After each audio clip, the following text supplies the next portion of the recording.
All right, Kiss Army, welcome to the KissFAQ Podcast. Thank you for giving us your time today and letting us into your head. I hope you don't do any damage. This is a Kiss-related podcast by the board for the board. We hope that you enjoy.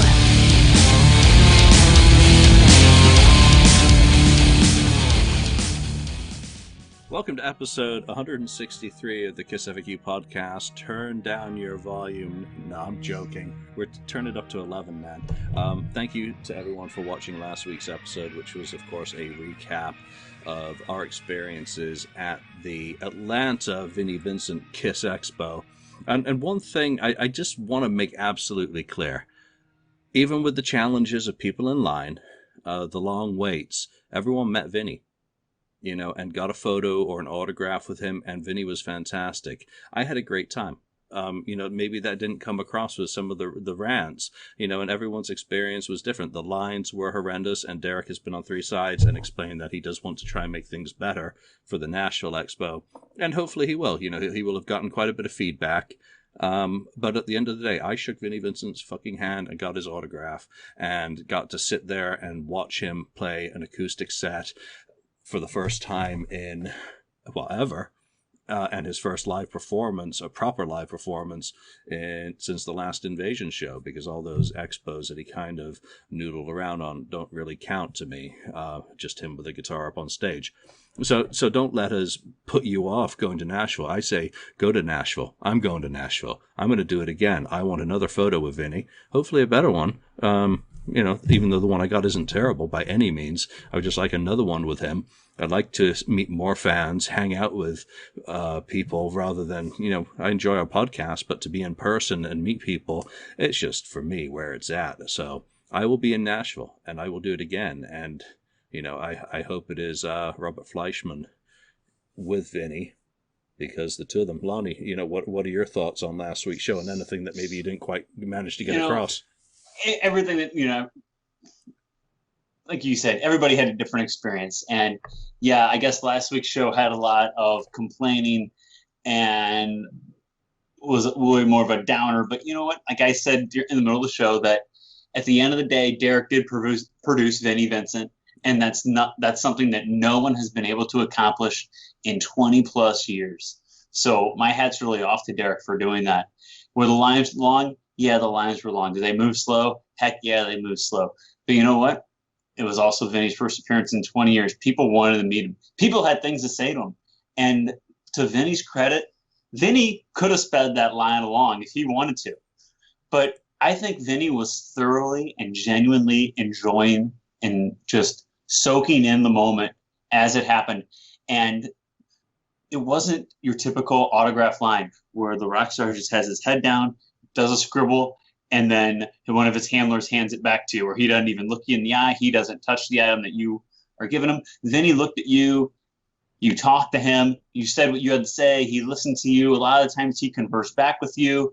And when I was standing in there and he's being handed an item, he looks at it, he goes, oh, wow, look at this. He had something to say about almost everything that was presented to him. Like my buddy Joe Odell gave me his hardbound book out of his Kiss box set. He had it and he had already had Mark St. John sign on the inside of one of the pictures in there of Mark. He says, can you have Vinnie sign on the picture of Vinnie on the inside? And I gave it to Vinnie, and Vinnie looks at it and he signs. He goes, oh, wow, these books are really nice, and he starts flipping through it a little bit. He was genuinely just into it and conversing with you the whole time. And it was and that's why where people were, and I've watched a lot of other people's podcasts this week and gotten other people's feedback and of what they thought. And everybody, and the consensus is on a lot of them, everybody was complaining while they were in line. But once they got out of line with their stuff signed, they met Vinnie Vincent for the first time when they've been waiting for 20 plus years. Everybody walked out of there with smiles on their faces and was like, and in the moment, they're like, yeah, I don't care. It was totally worth it. I got to meet Vinnie Vincent. And he was genuinely nice to me. It wasn't an awkward or just a downer experience. He was so freaking cool. So, and kudos to Derek for producing him. And apparently he's going to produce him again. So, yeah, absolutely. Derek deserves a great deal of congratulations for what he accomplished with that. There's always going to be learning points, no matter what expo you go to. There's always something that we can improve on, whether we're the promoter, organizer, even dealers.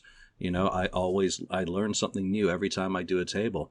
But again, for me, it was all about the people, and there was such a great bunch of people, whether they were the people behind the tables or coming up to tables. It was fantastic to do the duffel bags full of my books, just to meet people and chat, hang out, talk Kiss. Awesome stuff all weekend. Could not have been better from that perspective. And yeah, I didn't have to do the lines, but we just want to make absolutely sure that, it's easy for the overall tone of a show to come across as negative.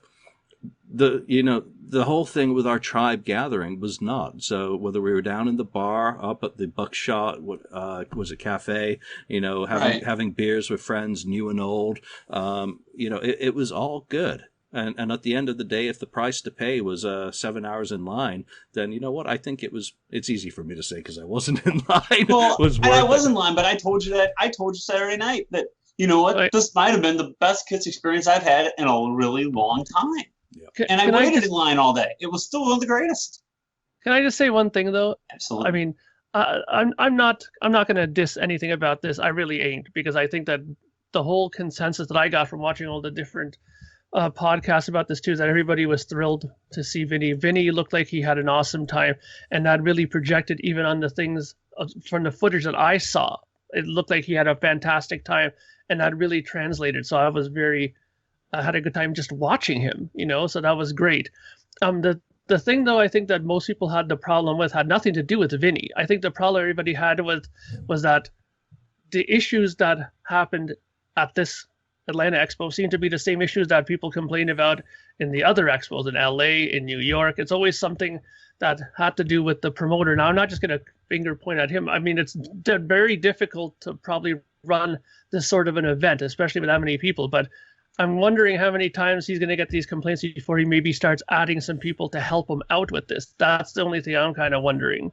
Yeah, I hope he's talking to people who've got experience in that realm. It's easy for me to say, hey, don't do numbers, do groups, so that you can announce overhead, everyone in Group A, it's time for your photograph of Vinnie Vincent. Come line up now. There are ways. There's got to be ways, and I hope that he realizes that the smoother it runs and the faster he can process people and get them in line, the more money can be made, actually. So it benefits him. It benefits Vinnie. I don't think he can go through the situation that he went through in New York. And I'll say this: he got all the photos up on the website very well. I did finally get mine. They were up. They were perfect. No complaints. The only thing still missing are the candids, which I still do want. But you know what? I'm not going to harass him. I got my photo.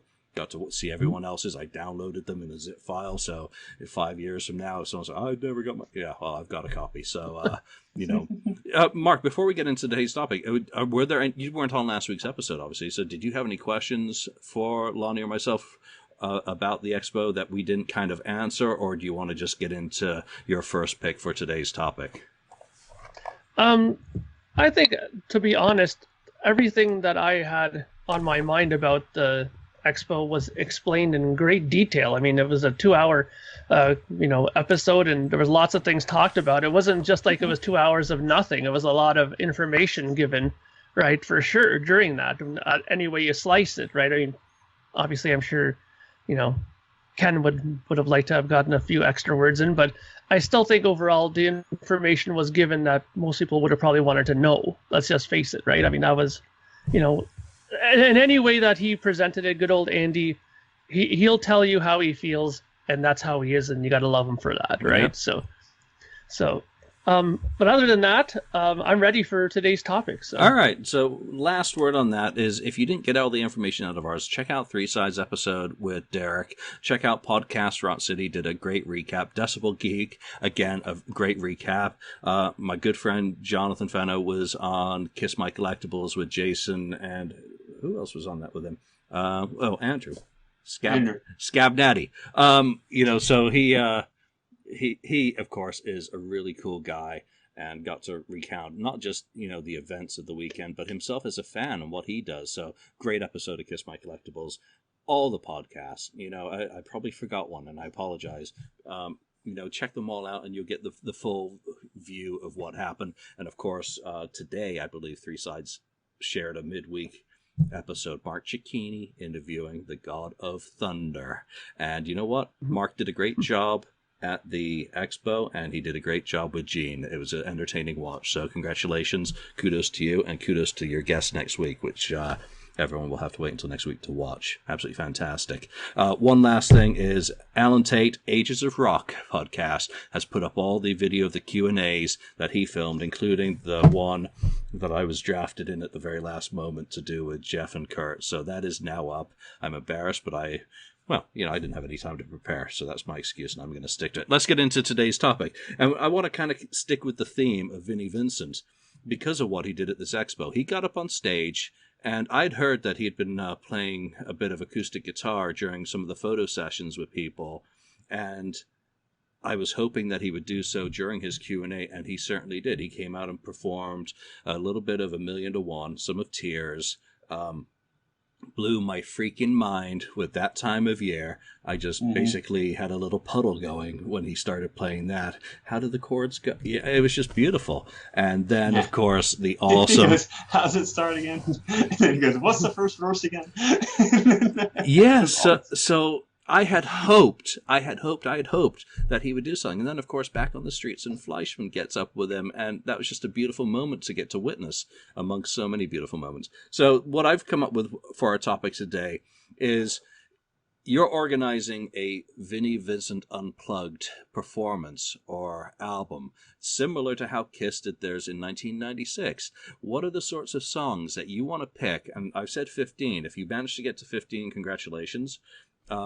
That you would like to see Vinnie perform, and who? What format would you kind of like it to take? So, right now I'm going to say, without a doubt, and no disrespect whatsoever to Mark Slaughter, I would like to see him do it with Robert. There was obviously an emotional bond there, and there was obviously quite a bit of negative energy coming from Vinnie in relation to Mark. And you know what? Mark's got Slaughter, so I don't think he really needs the invasion any longer. He's grown past that in his life. So I want it to be a Vinnie with a Robert Fleischman on vocals, and then with drums and bass, just a traditional acoustic set, maybe a second guitarist just to take the load off Vinnie and help give it a little bit more texture. Lonnie, how would you want to see the Unplugged session go down with Vinnie? I would like it with Robert. There was so much chemistry when he was on stage with Robert, and the smile on Vinnie's face when Robert just jumped up there was just incredible. And Vinnie was like glowing when Robert sat down next to him. So I would like it with Robert and maybe another guitar, and that's about it. I'd like it as stripped down as possible, because when he got on stage and did Tears, in the manner that he did it, it was just mind-blowing what he was doing. And yeah, it was stripped down, and was it unrehearsed? Sure. But the way he played that song, so different than even the demos and even the Peter Criss version, was just, it was insane how much different it was. So I would like something very, very similar to what we experienced at the Expo. Just maybe another guitar along with him to play a little rhythm along with him, but that's about it. Perfect. Mark, how about you?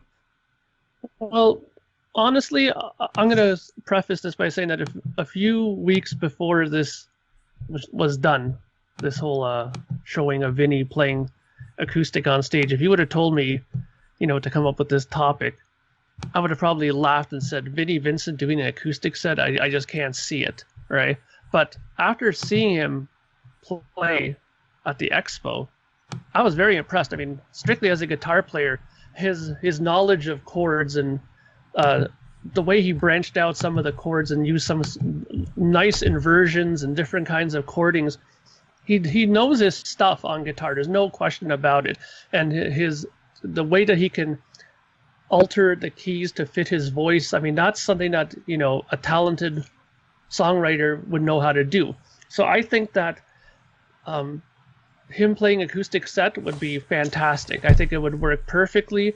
And for me personally, I'd like to have it sort of how you have it, Julian, to have him with Robert, but, have a bass and drum with him as well. And I thought about it, and I actually made myself a little band here saying it was Robert, vocal, Vinnie on guitar. And one guy who I always seem to see, who always seems to jump in somehow on these kind of bands, is Rudy Sarzo on bass. He always seems to be in these bands, you know what I mean? So we get Rudy in there, and even maybe I put Bobby Rock back in. Why not even put in another person from the days of his Vinnie Vincent invasion? I mean, I think that he's a great drummer. He's technically very sound, and who knows how they would be if he would have met, Vinnie at the Expo too. Maybe they would have had a huge embrace, and maybe he would have been up for playing drums with them. So I kind of envision that sort of a lineup. Well, you went one step further than me. I wasn't able to kind of think about who the players could be. One of the things that Lonnie mentioned that really struck me again was tears.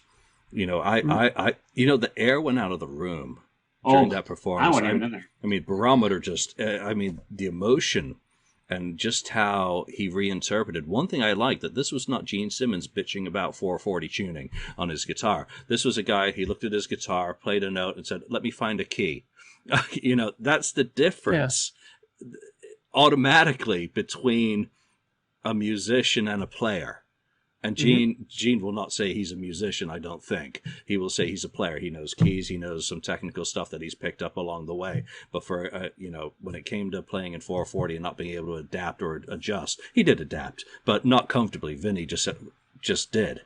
And then to sing and also be interrupted and adjust. Again, for a guy who hasn't played publicly in 30 years, it was just stunning. So let's get into some of the sets. And because I'm talking right now, I'm going to go with my first pick. And it was one that I said repeatedly that I would love to hear Vinnie's take on 1,000,000 to 1. So thank you, Vinnie. Dreams do come true. I got to hear that. That is the first song in my set where he did it.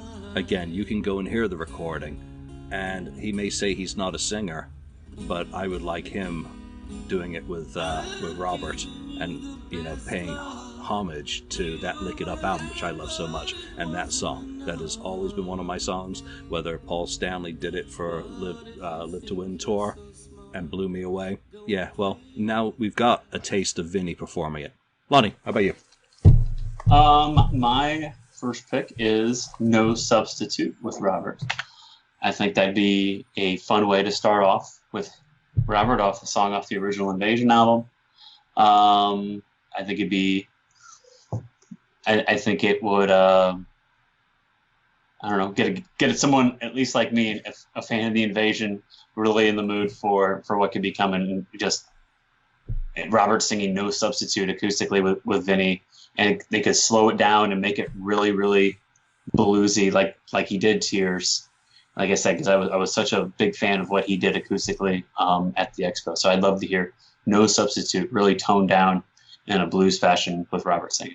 Yeah, and as we know from that performance of Tears, he can reinterpret his own material. Sure. That's the part that kind of blows my mind as a bit of a player, is that he is able to do things with that material. So I don't think it makes anything out of bounds or unrealistic. One other question for you, Lonnie. Since you got back from Atlanta, have you been listening to more or less Vinnie Vincent? Oh my gosh. I've been on the biggest freaking Vinnie high the last week and a half. I mean, I've been running to it. I've been doing chores around the house to it. I mean, I can't stop listening to it. Between those two Invasion albums or Look It Up or Creatures or the Vinnie demos that I have. I mean, it's like basically all I've listened to for the last 2 weeks. I haven't, like I said earlier, that it was the best Kiss-related event that I've been to in a long time. But remember how you were a kid and you go to a concert, and then for like the next 2 weeks, it's all you listen to is that band because you're on such an emotional high from it. It's exactly what I've been like since we left Atlanta. I've been on such an emotional high since Atlanta. I can't stop listening to it. That's okay. So while you're frozen, we're going to move on to Mark. And Please do. I'm going to step away real quick. Yeah. So I have to agree with everything you guys have been saying. I mean, the main thing that I was impressed with was the fact that he can reinterpret his material, and because of that, he makes it a lot easier to pick a set list from this material that he has, because like you said, nothing is off limits because he can reinterpret it, right? So for me, I thought that the best way for him to start the show was to do Back on the Streets. I mean, I love the way he did it with Robert at the Expo, and I think it's a good message as well to start off with a song like that, like, you know, claiming that he's back, you know, and back on the scene again. So I think Back on the Streets would be a great song for him to open with. I'm curious about one thing, and I did ask that you be on this episode specifically because of your musical knowledge as a working musician. I'm curious, did you watch any of those videos? Mike Brunn shot some stunning HD of Vinnie performing. Did you watch any of those and kind of zoom in on Vinnie's picking technique or his fretboard with his fingering, and what did you get out of that as a guy who plays properly? Well, like I said, I mean, what I was mainly impressed with was the some of the chordings that he used were not standard, you know, C chords and G chords. He had like he would put a C with like a low G on top of it, or he would make different like forms of the chords, and it was really nice. He would even have like changing bass notes on top of some of the chords. I noticed that he did that on Back on the Streets, which was really interesting, how he kind of did the bass line included within the acoustic playing, which is really good. And it's very, very difficult to do if you're not skilled as a guitar player to do that, right? And I mean, and he has a very good technique with his right hand, the picking, the finger picking style, because if you notice, he didn't use a pick pretty much at all, I think. I think he used it of his all fingers the whole time. It was. So that there in itself is very impressive, because for me personally, finger picking is something that I could greatly improve on as a player. I'm not terrible at it, but it is a difficult skill to pick up as well as he does. I mean, he did it really well. And like I said, him being able to accent some of those low bass notes and invert some of those chords, and just for him to sit there and say, okay, you know what? I know what I can sing and how I can sing it, so I'm going to change the chords to suit my voice. Hats off just for that right there. Yeah, I can't finger pick to save my life. Well, some people will say I can't play to save my life either, but there you go. You know, one of the things I do like about this topic of taking Vinnie Vincent unplugged is the irony that the pyro-messiah has come with an acoustic guitar. Someone did have one of the Pink Jacksons, a chap from England, came with one, and he was a really cool chap as well. But there's some pictures of him posing that he didn't plug in any more than the electroacoustic. That's perfectly valid. Was a bit of a shocker. Okay, another bad Vinnie related title to throw in there, but there you go. Okay, moving on to my next pick. What I will do with some of mine is play some samples of the ones that I do have, because I do want to have this be a little bit more musical this episode. So my next one is an old demo of Vinnie's that he sang on as well as performed. I think it may have been co-written with Adam Mitchell, so that tells you how far back it goes, 81-ish. It's My Love Goes With You, and he's re-recorded this, I think, with Jeff Scott Soto and probably Goran Edman as well. Here's, let's play 30 seconds of this one.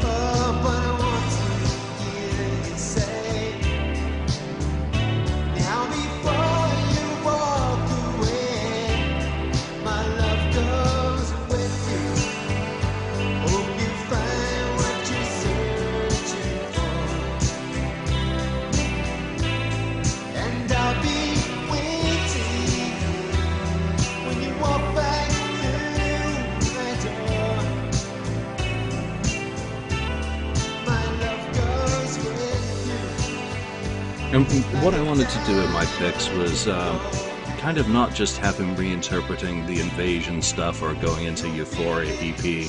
I don't think I want him to do an acoustic version of heavy metal Poontang or Brainsaw.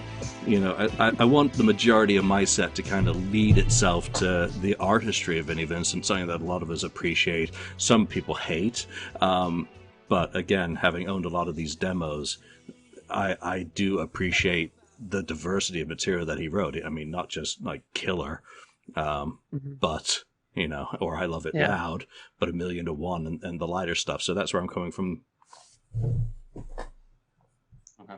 All right, Lonnie's back. So, and just in time for your second pick. I really went on a pretty severe monologue there, so I apologize. Lonnie. Thank you for that. My next pick is Maybe It's the Rain. I still want Julian's picks. I would love to hear that again in the same vein. Because, like I said at the top of the show, I was such a big fan of how he did those songs, and that's what I want out of a Vinnie performance. So I thought, Maybe It's the Rain, tone like that, with Robert singing on acoustic, you know, reinterpreted with a real sad tone on the guitar, could be mind blowing in my opinion. Well, that wasn't actually one of my picks, but why? I mean, that's pretty freaking obscure as well. I want to see if I can find a sample. It is obscure. All right, here let's play a few seconds of that one as well.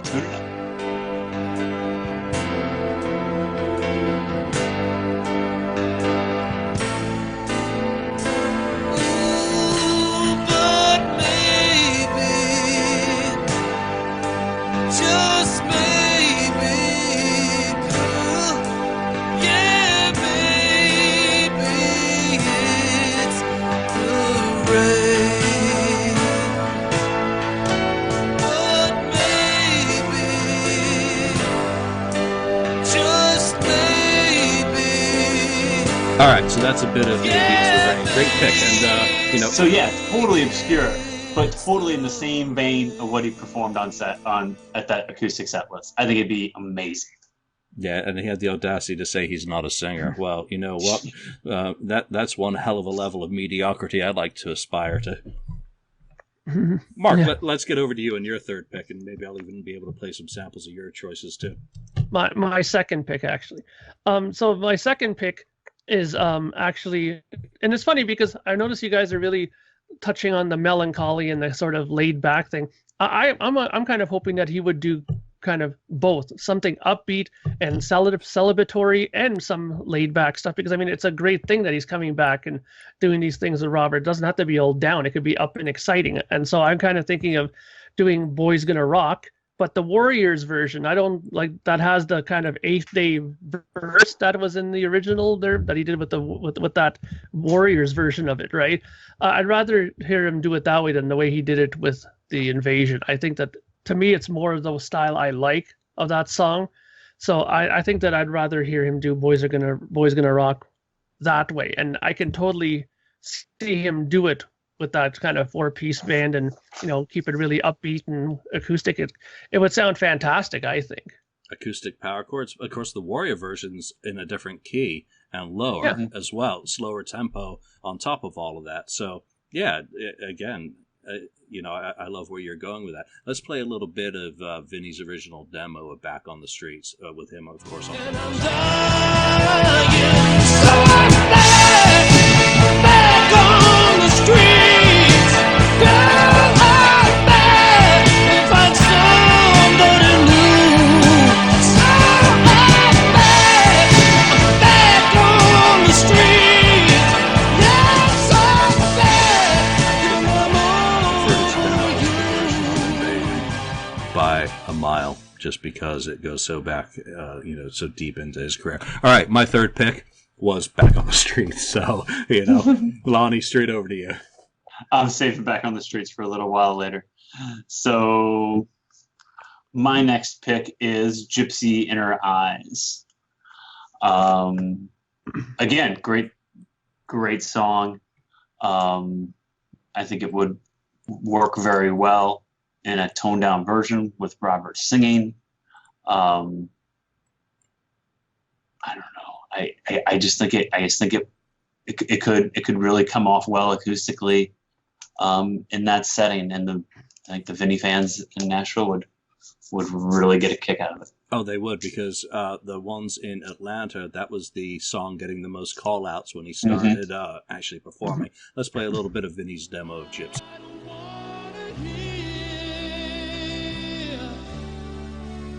Lord knows she's been denied.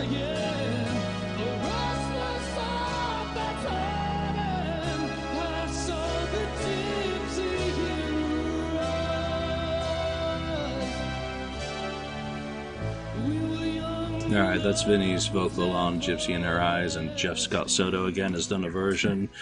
Goron has done a version. And, you know, of course, on Back on the Streets, everyone and their dog seems to... There's as many versions of that as there are Hide Your Heart. Mark, let's move on to you with your third pick.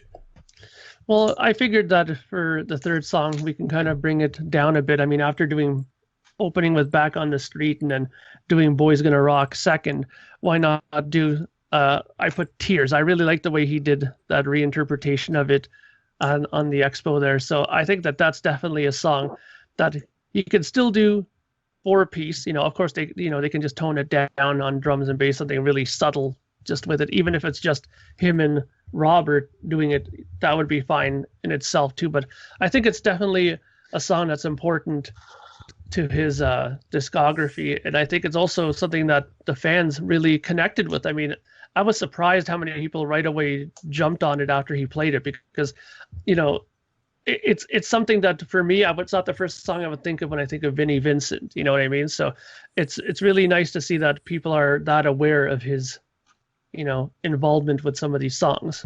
Yeah, and that was one of the interesting comments that we got on last week's episode, was from a former radio director who took me to task for having never listened to John Waite's version of that, which I then proceeded to listen to and find very unimpressive, regardless of all the technical marvels that John Waite put into his version. For me, the version that's always resonated is Peter Criss's, because I've told the story of my hunt for, you know, his solo albums in my Singapore days, where I finally found copies of Let Me Rock You and Out of Control on cassette in Singapore.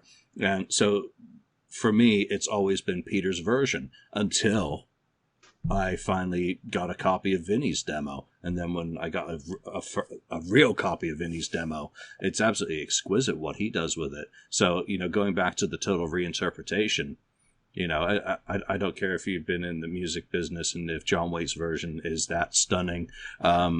Because I've got a personal attachment with the Peter Criss and the Vinny versions, you know, John Waite just doesn't matter at this stage of my life. I'm not going to get into something, even though it, you know, obviously is a good song and done by a different artist. So, all right, my next pick. I went to Vinny's least favorite album, All Systems Go. I want to hear some stuff off that with Robert singing. And my pick is Ashes to Ashes.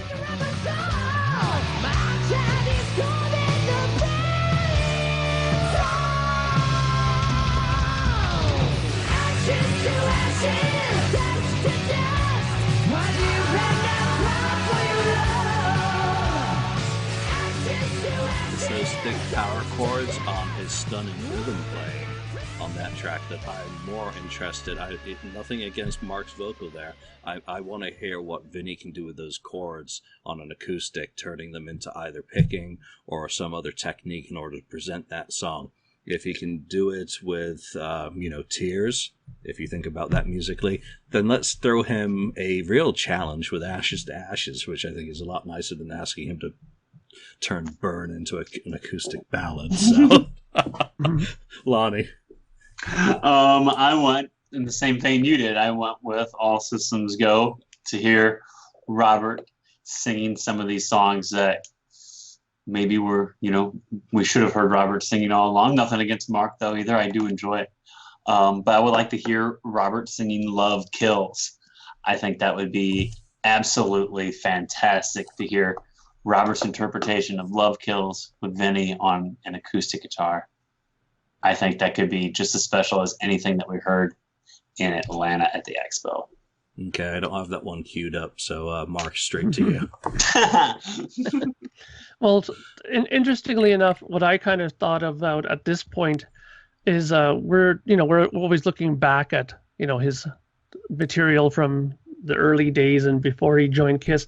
I thought it might be nice for him to, at this point, maybe put in a Kiss song that he's involved with.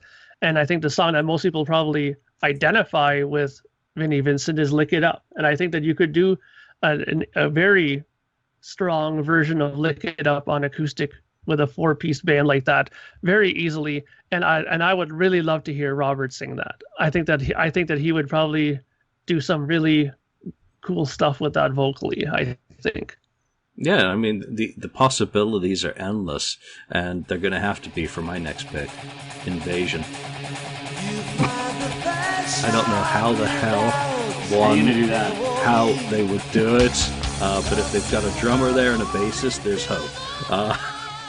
Especially for that intro and that main riff that goes through that song. I think it's probably a nightmare that's completely unrealistic, but there you go. It's one of my all-time favorite Invasion songs, if not my favorite Invasion songs.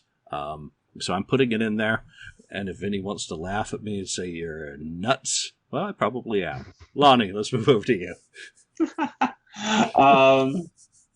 I stuck with the original Invasion album for this one, and I went with Baby O. I'd love to hear that played out, and maybe you'd have to do some rearranging for that as well, to make it come off strong with a couple of acoustic guitars. But I think Robert and Vinny could definitely pull it off. I think it has great potential and could be a showstopper. I think it'd be a lot of fun. And that's one of the keys, I think. Hearing Robert sing anything live of that Invasion album. That's why I'm real heavy on that album. Yeah, whether it's acoustic or not, because he didn't tour with the album, would just be unbelievable. I don't know what he's done in his solo career, whether he's ever performed any of that stuff live. So, that's something I do need to check online for and see if that's the case. Mark, I don't know what pick we're on. Doesn't matter. Number 5. So, after doing Lick It Up, one thing that I wanted to hear and what got my thoughts rolling was after him playing on stage there, is what would it be like having him if they gave him a 12-string acoustic guitar, for example, and he got up there and did That Time of Year. I think that would be a song that would go over really well, and it's just screaming though for a 12-string acoustic guitar for that song. I mean, it just has that sound to it, and I'm pretty sure that it was a 12-string electric that he used for the actual recording anyways. It definitely sounds like it to me. So I would really love to hear them do that, and to go that extra step and have him play a 12-string acoustic guitar for that. I'm very sure he can do it. I totally missed your song title on that. Which one? That Time of Year. Again, it's just a given. I think that's going to be in everyone's set for Vinny, no matter what he's performing. For my sixth pick, try that again. I Still Love You. I had to go to Kiss. I tried not to include too much Kiss in my list, just because I wanted it to be more about Vinny rather than that time of his career. But again, with the songs that I've always sung the praises of, Paul Stanley's vocal performances of, every time we've ever talked about Unplugged, I always go gaga for this. So I would like to see Robert's take on a very stripped back version of this. Again, similar to how he did A Million to One or Tears. Just take it all the way back to its core and see what happens. Might be an abject failure that doesn't get out of the rehearsal hall. Who knows? Lonnie. I went with another obscure track. I went with I Want to Love You, a really old, obscure Vinny track, which I think, again, it's sticking in the same vein of the acoustic set that I would like to put together for this performance. Could be interpreted very well with a couple of acoustic guitars and with Robert on vocals. Really, really obscure, but really good.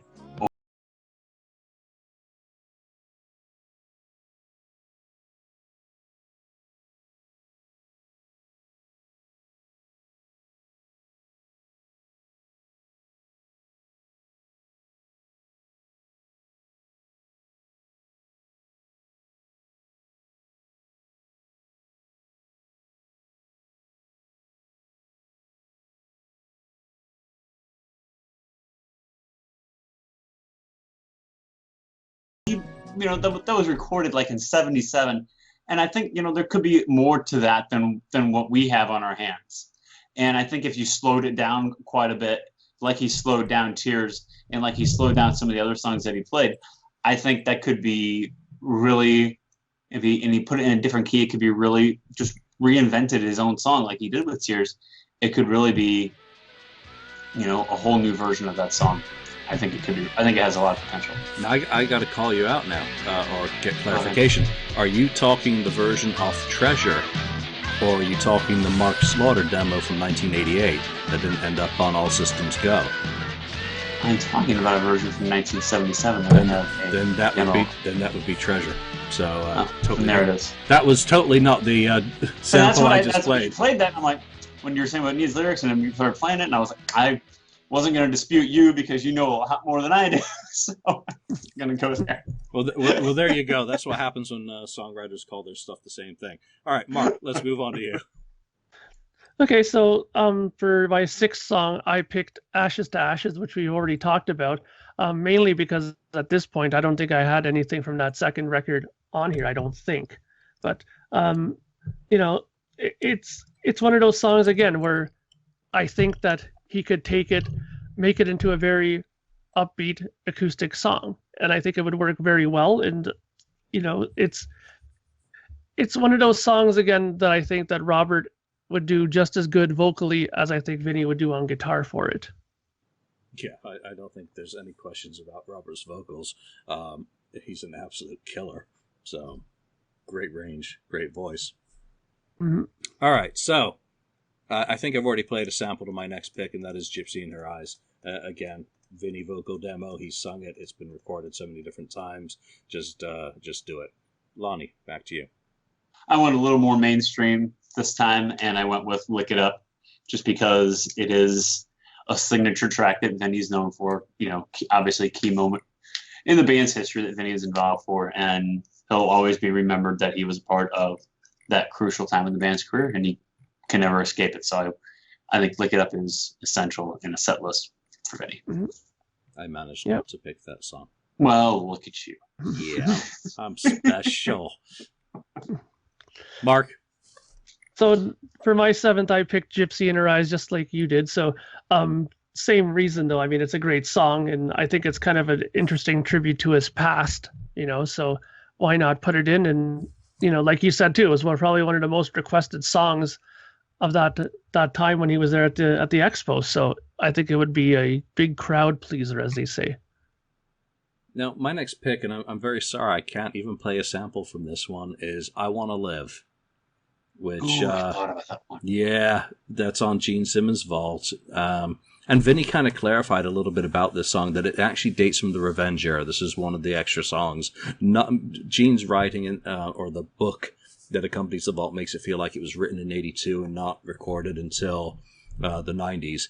But that Gene did demo it with Silent Rage. So I can't play any of it. I do apologize. But I would love to hear Vinnie's take on that, since that does date from the Revenge era. And that's as close as I get to the Revenge album. And I just realized I just love to hear it. Yeah, I'm sure you and many other people would as well. So, all right, give us your next pick. My next pick I went with, we're kind of running into each other a little bit. We're getting a little deeper into this, but I went with That Time of the Year. I think it's totally essential as well. And it sounded so great in Atlanta that I'd love to hear a full rehearsed version of it played all the way up. I think it could be amazing. Well, as we get deeper and deeper into this process today, some of the selections are going to burn. Okay. Man, you were just full of it today. I think I should have another sip of beer. Mark. Well, for my number 8th one is actually a song that we haven't talked about yet, surprisingly enough. And it's funny because while I was doing my research for this and going through some of the stuff, because I'll be honest, I'm not nearly as versed as you and Lonnie are on Vinnie's back catalog. And when I stumbled across this Vinnie Vincent, Jeff Scott Soto publishing tape that he did, I listened to that and I was like, wow, this is great, because I'm a huge Jeff Scott Soto fan, as far back as when he was with Yngwie Malmsteen. There you go. As far back as when he was with Yngwie, I love Jeff Scott Soto, and I'm just over the moon that he's in Sons of Apollo. I love that band with him leading it. I just love his vocals, and I picked Young Blood, Young Fire. I think that's a really cool song that they did on that, and I think that that again could be interpreted into a kind of a rock and acoustic song with them playing on it. And it was funny, before I put down Robert Fleshman for vocals on this, I was that close to. You were that close to freezing. He was this close. He got that close to it. Canadian Wi-Fi. You know, while Mark's all frozen, here's a little.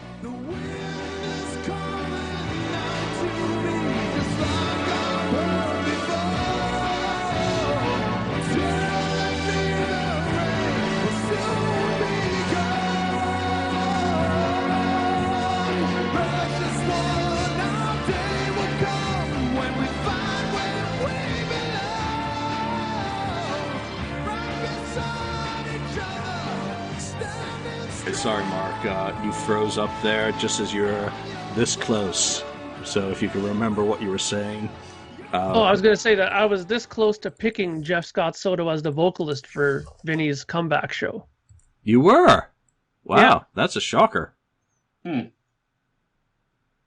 think that he would have been just as good. Yeah, I mean, I think I love his singing. I mean, I've always loved it. Like I said, as far back as Yngwie Malmsteen, I've loved his voice. But I think Robert has more of a connection, obviously, with him. So it would make more logical sense to put him in. Yeah, I think Jeff Scott Soto has been interviewed and asked, numerous times about the demos he recorded with Vinny, and they were nothing more than convenience for publishing. And that's as far as their bond went. Is I need someone who can actually sing. Come in and sing it. But you know what? He did do a good job. That version I just played is, of course, with Vinny on lead vocals, which is a nice segue into my pick, because this was recorded on that by Jeff Scott Soto as well. It's Forbidden. Again, here's a little bit with Vinny singing, and to me it just makes sense.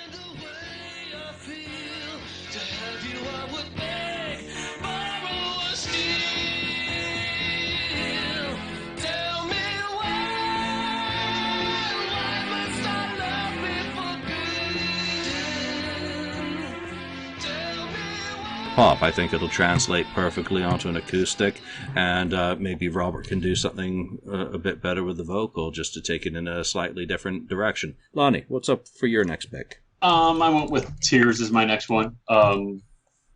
Again, in the exact same vein that he played it in Atlanta, as slow as possible, and as bluesy as he played it, and maybe even I would really love to hear Vinny sing that whole song. Actually, maybe have Robert just sit this one out even. Tambourine. Yeah, just to hear Vinny do this whole song in that vein that he started the song from start to finish. Because obviously I told the story last week. I wasn't even in the room when it happened, but when I watched it on YouTube, my mouth hit the floor when he went into tears. I just couldn't believe it. So I would love to hear a rehearsed version in that same exact frame of mind played out with him singing. So that'd be my pick for sure. Well, let's do a little bit of Tears. I don't believe I played any of that one yet, and I loved it. Somehow it brings you more. I know tonight for sure. I'll see those tears, the damage they do. You're breaking my heart with those tears. Now cry over you. Can we make a new start of all the girls out on my knees? Vinny, you started Tears in Atlanta. You got to play the whole thing You got to do the whole thing for us in Nashville, because you can't leave it unfinished. That would just not be acceptable. It was too good. It was too good not to have a finished version of it. Nice pick, Lonnie. Mark, let's move on to yours. So I know we probably picked this as well, but I thought a good song to do next would be No Substitute. Again, I picked some of these songs because not only because of Vinny, but a lot of these songs I can see Robert doing a great job singing. I mean, these songs are, just seem like they're just perfectly for him anyways, right, to sing. So I think it's a pretty strong song, and again, just envisioning how he could reinterpret these songs on the acoustic guitar, it's really exciting, and I really hope he pulls out some of these songs and does an actual decent length set when he goes to Nashville. Excellent, good choice. Okay, I'm going to Guitar Mageddon, or Guitars from Hell, and say that after a couple of beers. Invincible. I think I need a pick from Vinny here that really kind of speaks to some of the emotions that he expressed in his 3 Q&A sessions, that he's been in hell for 20 years, and maybe with the love that he received at these expos, and hopefully the same at Nashville, that he feels that he's coming through it, and maybe perhaps he's just feeling a little bit invincible now. So here's a little bit of that.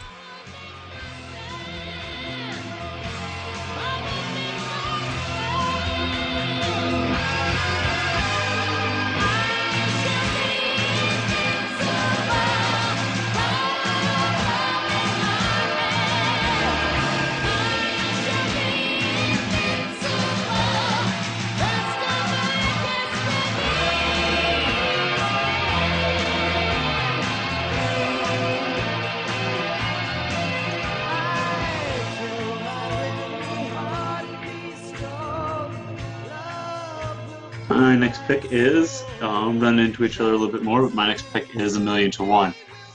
Like you said, I think everybody wanted to hear a Vinnie interpretation of that song. We got a little bit of it. Let's get the whole thing of it. I'd love to hear it. I think it's, and if there's such a thing as a signature Vinnie track, that's definitely at the top of the list. So A Million to One for sure. Nice pick. Mark. So for my 10th one, I picked I Need Love. It's one of those songs I think that he can do very much in a slowed down kind of bluesy feel to it. I think that it would go over really well. I mean, he has so much skill as a guitar player. I mean, and he can do so many different styles very well, you know, from the finger picking to shredding to everything. I mean, I can't imagine him doing a bluesy number and it not sounding good. Great pick. Yeah, I think I Need Love works a whole lot better acoustically than Shoot You Full of Love. So I think if you're gonna pick between the two on an acoustic set, I think I Need Love definitely works a whole lot better. I agree. Yeah, I actually thought about picking that one, and I took it off my list, so I'm glad someone put it back on.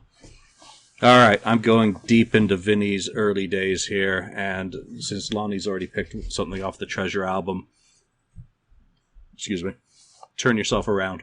One of the two Vinny written tracks off that. It's pure pop.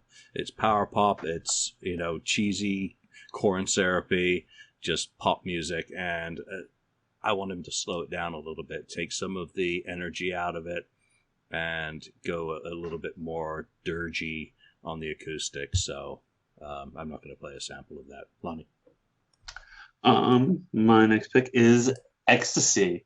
I think that could be a lot of fun with Robert singing it, to get his interpretation of that song even slowed down some more. I think Ecstasy could really be a great song in a Vinnie acoustic set and a lot of fun. Mark Slaughter has invested in a Lonnie doll that he's currently sticking pins into. Just because I want to hear Robert do all his songs off of All Systems Go. The next thing you're going to suggest, Lonnie, is that Robert should re-record All Systems Go with, and Vinny can. That's a show for next week. We're going to talk about that. All right, Mark, your next choice there. So for my 11th pick, I decided to pick Love Kills, mainly because I think it's a song that is pretty going to be identifiable with a lot of people in the general sense, because it was on a soundtrack, right, with Nightmare on Elm Street. So I think that's one of those songs that he could probably put near the end of his set as one of the, the big popular songs that people would probably identify with more than some of the other songs we discussed, because you know how it is once you put a song on a movie, you open yourself up to a whole branch of people that may not have listened to your music otherwise, right? Or even know who the artist is who's performing that wonderful song during the movie. Yeah. I did have this sample queued up, so here's a little bit of Love Kills.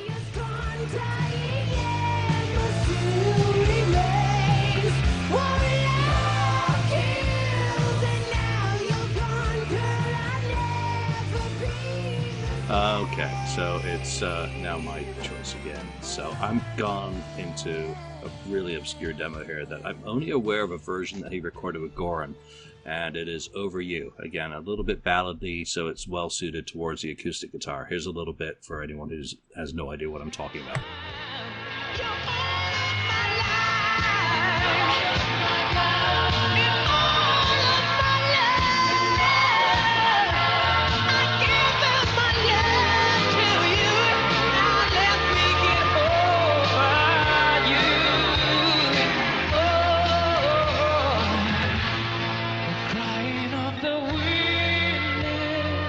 Alright, Over You. If you've never heard it, well, it's a little sample. Lonnie. I went a little more mainstream, and I got away from Mark Slaughter, and I went with I Still Love You, just because it's a great co-write for Vinnie, and obviously the band thought a lot of it if they went with this instead of Back on the Streets for Creatures, which he did hint that there is a Paul Stanley version of Back on the Streets with. There is. That doesn't make the bootleggers just mouths drool. I don't know what would. But anyway, I Still Love You would be my next pick. It's a great Vinnie co-write. Maybe on the $6,000 Paul Stanley vault, you'll have a half a chance of hearing it. Again, so much of that shit. I mean, it's like it exists. Vinnie talked about it, and they considered doing a Creatures Deluxe edition, but didn't have the material. Yeah, bullshit. They had lots of the material. They had the legal issues, I'm sure, which would have been a nightmare to surmount. But maybe with Vinnie coming a little bit back into public life, maybe some things can be worked out to everyone's mutual benefit, that they do go ahead and do a Creatures Deluxe edition now. Maybe the first step was getting that song on Gene's vault. And who knows what's possible or not possible. There may be publishing or other legal issues that just say it's absolutely impossible. You're never going to get the version of Creatures that has that, or the demos to the songs, or the outtakes in pristine quality, and you just shit out of luck, Kiss fans. But that'd be a terrible shame. Mark, it breaks your heart, doesn't it? It does. Gives me tears. Okay, so I never ended up writing, or never ended up putting 15 songs on mine. I only had 13. So my last two I kind of look at as the kind of end of his set. And I figured at this point in his set, one thing I really noticed about Vinnie is that he was very heartfelt and genuine about when he talked about Paul and Eric Carr and all these guys and how much he loved them and missed them and stuff. And I think at this point it might be nice if he were to do a tribute to some of the people like that that he played with. And I picked All Hell's Breaking Loose because I've seen that he does apparently have a writing credit within that song. So, and I think that would be a nice tribute to Eric Carr if they did that song acoustically. I don't know how that would sound. We have to probably work it out. But, I think as a tribute to Eric Carr, I think it would be a nice song for him to play. Excellent. So let's see, where are we up to now? That was 12. That was 12. So, all right. So my last three are ones that you've all covered. So, Love Kills, That Time of Year, and I want the final encore to be Tears. I want him to close that because obviously he's closing his set out, and there may never be another performance. So he's going to leave us all in tears, and it's obviously his first major hit. Even though it predated Lick It Up and all that. So that's the rest of mine. Lonnie. For the rest of mine, I had to squeeze in a revenge song, and that should be no surprise to anyone. But I had to squeeze in, Unholy. I have some versions of Unholy from the convention tour, and it just doesn't work. They played around with it a few times at the convention tour. It just doesn't work. So I went with I Just Wanna acoustically. It could work acoustically. I don't see why not. So I went with I Just Wanna because I had to squeeze in a Revenge song in there. It just wouldn't be right if there was a Vinnie performance and there wasn't something from Revenge in there. So I went with I Just Wanna. Be fun to hear Robert sing that. I think it could be quite entertaining and quite good, actually. And then to close out my set, I went with Back on the Streets. And then the very last song is Boys Are Gonna Rock. Oh, nice. So, all right. Close it out strong. So, Mark, you've done all yours. I've done all mine. I have one more. Oh, you do? Oh. Ooh. Yeah, I just have the last song, which I figured that since he did a tribute to Eric, I figured that he would do a tribute to Paul and end on a high note for him and for Robert Flashman and end with I Still Love You. So I think that would be a good way to end. Nice positive message. You know, one of the tough parts about going through this was I thought about including some Fleischman stuff way back when, you know, I was kind of first getting into harder rock music. I had a copy of Robert's 1979 Arista album, and it had a really catchy song on it called Ace in the Hole, which I was thinking about maybe throwing that in because of the title, obviously. But that one's got a really cool song that Jimmy Crespo, who was obviously the substitute guitarist in Aerosmith, played on that track. So that was one. Another one I kind of debated putting into my list was Happy Birthday USA, which was, of course, the first I thought about that too. Winnie the Pooh. And I can't even remember now off the top of my head. But the La la la la la la. La la la la la la. that was my ringtone for the longest time. That's the Exorcism of Karsniks, which is the B-side to Happy Birthday USA, which is just, I don't even know if Vinny's on there. It's just so insane. Were there any that nearly made either of your lists? And, you know, you mentioned Unholy that you didn't think would work, Lonnie. Any others from the catalog or any of the catalogs that you think are going outside of, you know, maybe to Fleischman and having Vinny do an acoustic version of Wheel in the Sky?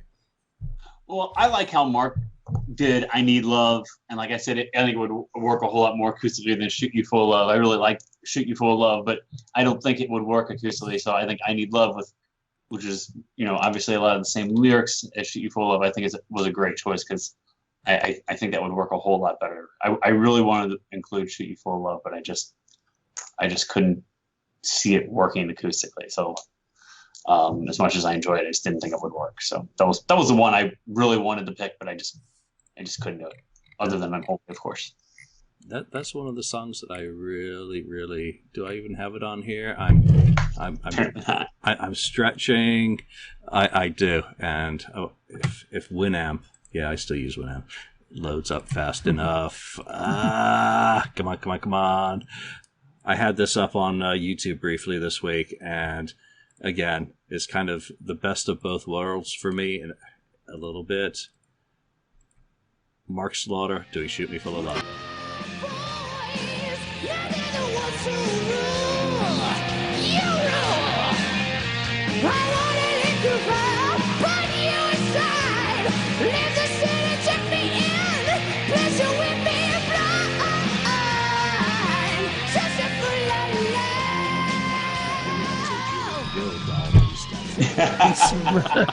And Robert Fleischman has one too.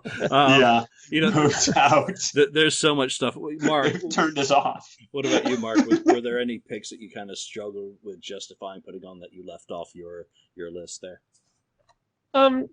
Well, I mean, there's obviously songs on both of his Vinnie Vincent albums that were just like over the top, you know, shredding songs and stuff like that you just have a hard time thinking about reinterpreting, even, you know, as skilled as Vinny is.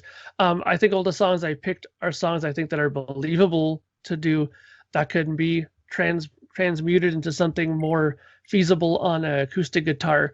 So, but and like I said before, I'm being totally honest with that. I don't have as much knowledge of his back catalog as you guys do. I mean, I don't know too much of the Treasure stuff and any of that stuff. So, who knows? There could have been other things that I could have picked or might have picked had I known it. But from what I do know and what I did research, I'm pretty satisfied with what I picked for my songs. Yeah, you know, everything that I get out of this is what I see Vinny as a 65-year-old coming back into the limelight. A bit like Johnny Cash's American Recordings, where he goes back in, and particularly Hurt, you know, when he really took that in a completely different direction. I think Vinny, as a singer, and supported by Robert also singing, could do some, not necessarily on the same level as Cash, because obviously Johnny Cash is a whole different level. Yeah. But could do some similarly very interesting things with his arrangements and his material. So, we've gone through our picks of what we'd like to see Vinnie doing unplugged, how we'd like to see him doing. What are the sorts of songs that you would like to see Vinnie doing? If you're putting together, 12 to 15 song Vinnie Vincent Unplugged album, who do you want playing on it? How would you want it structured? And what are the songs that you think should definitely be on there? And by the way, go through our list and say, Mark, you're nuts for picking that. Julian, you're an idiot for picking that. Lonnie, think again on that. What did you think about our picks? So whether you read us, watch us on YouTube, Vimeo, or wherever, leave a comment. What did we pick well? What do you want? And I guess that's it for today. So we do thank you for listening. So from Lonnie, from Mark, and myself, we'll see you next time. Thank you for spending time listening to the KissFAQ podcast today. All sales are final. There are no refunds. If you'd like, look us up on Facebook or come over to the KissFAQ message board and discuss the topic we broadcast today. Don't forget to rate us on iTunes, Spreaker, or wherever you've listened to the show. We hope you'll join us again.